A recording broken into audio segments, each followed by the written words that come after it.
Hello Chiefers, it's Gav and welcome to another one of my videos. Today it's part 2 of the Crimean 93rd Sutherland Highlanders officer. What to think then? Oh dear, the brain don't work like it used to.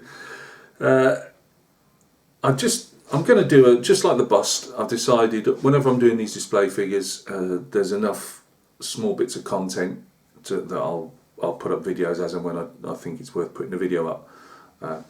Only going to be a few minutes. They won't all be me speaking to the camera because that wastes another couple of minutes that you have to sit through, and I'm not good enough to tell you what minute to go to straight to the figure itself.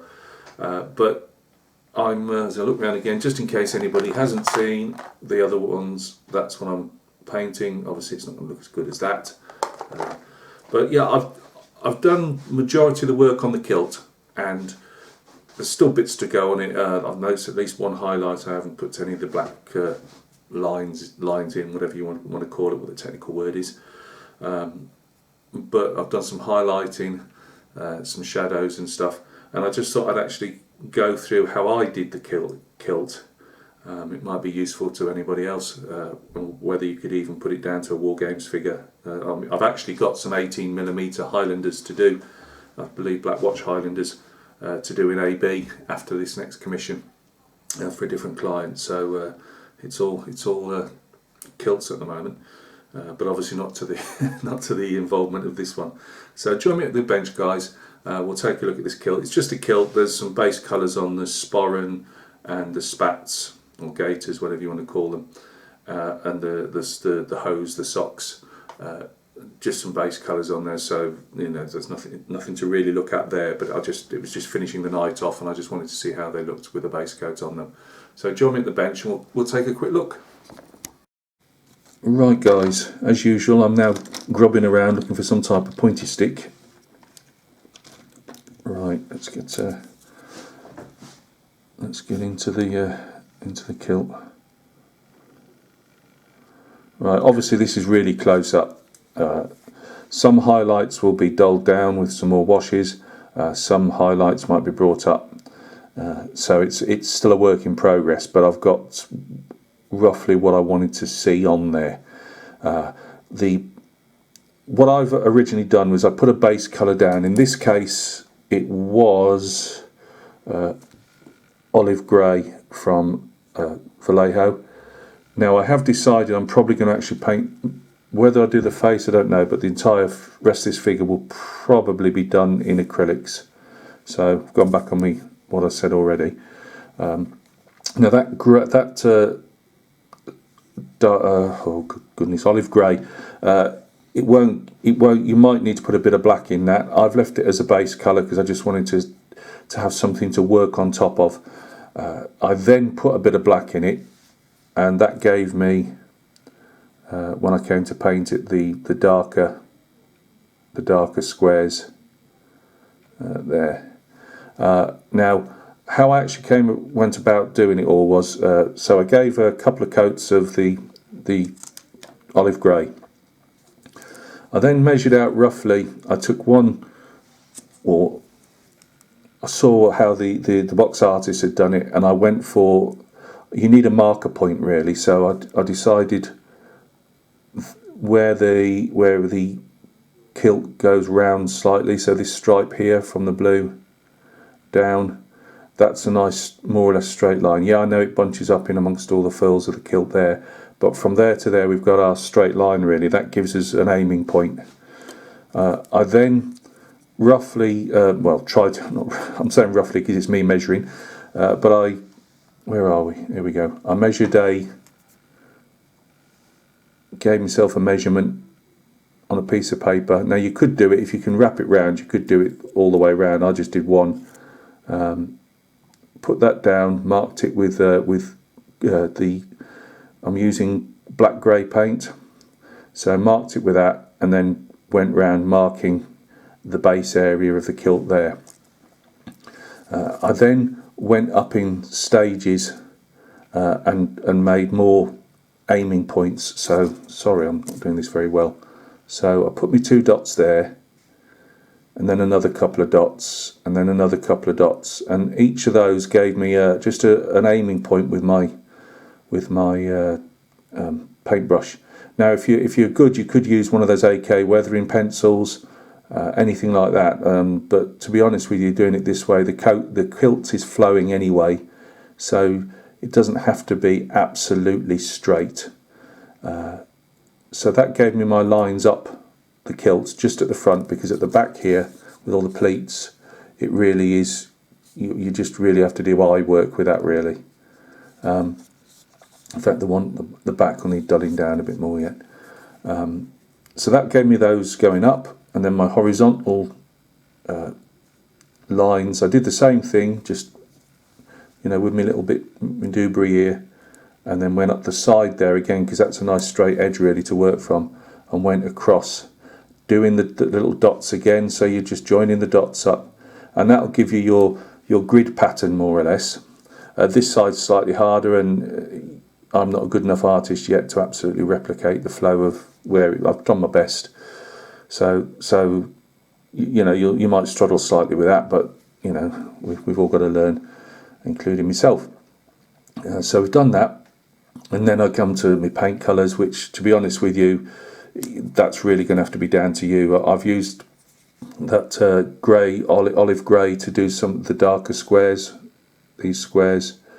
The lighter ones was, I think, some Luftwaffe green, which it happens that I've got these on for doing those lancers I'm painting, but the Luftwaffe cam green with a bit of buffing, I believe, which gave me this lighter colour. The blue is the Andrea dark blue. I think I use the second shadow, and then I don't know what their mid-tone is, number 2 or number 3, it's all numbered. But again, any blues, just work it out for yourself. That's that's where you are going to have to do your own thing.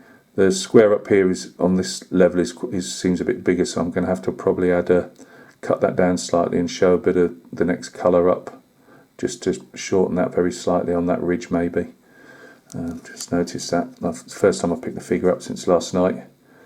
But yeah, so what I want is, I don't like these bright kilts that you see unless they really are bright. I prefer, let's get the pucker work here, the proper job. Obviously 100 times better than mine. So I've got a bit of work to go, yeah, just to calm things down, darken areas, lighten areas. But apart from that top bit, which I think needs, to say, that square needs shrinking a bit, you've got the overall work to get on with. Now what I've done then is I've literally just drawn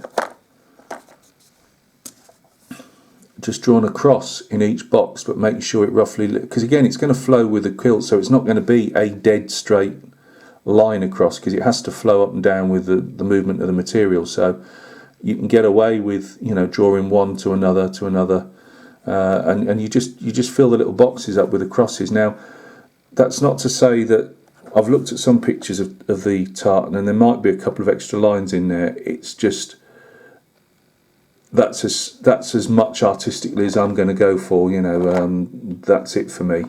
I'm not going to try and add in any more lines. Not through laziness. I just think it's going to start detracting from my little squares, if that makes sense. So yeah, that's that. The straps on the sporran there. This is a Badger, by the way. What's left of one. That might well be black. I put it in brown last night. It was at the end of the night, and I wanted to just see where it was. I actually painted over it on purpose, and then just so that it was easier to paint that brown or black, whatever real colour it is, than trying to get your paint little squares to it afterwards. So I just painted it as if it was a rockle in the kilt, and then put a base colour on afterwards. But as I say, I'm looking at this guy here, and he's got it black actually, and as the other accoutrements are mainly black, apart from he's got another Ranks canteen there, which has got a normally brown strap to it anyway. So it might well be black, but that's not a hard thing to change over, is it? So yeah, that's my kilt. Underneath I've just got to make it a bit darker underneath shadow areas. But it needs a bit of work on it. You know, as I say, it's not. It's a bit bright in some colours. Bearing in mind though, I've got the lights bouncing. I've got about 4 lights bouncing off it at the moment. But no, quite happy with that. It just needs, as I say, a bit of work to just to make it, you know, that bit better. As I say, here it's actually it's harder because you've got the swish of the pleats at the back, and you've really just got to go some squares are wide. Obviously, as the material moves out, it contracts, you know. So you've really just got to try and keep it in line roughly, and you know, some areas are bigger squares than others, and that's always a bit of a nightmare.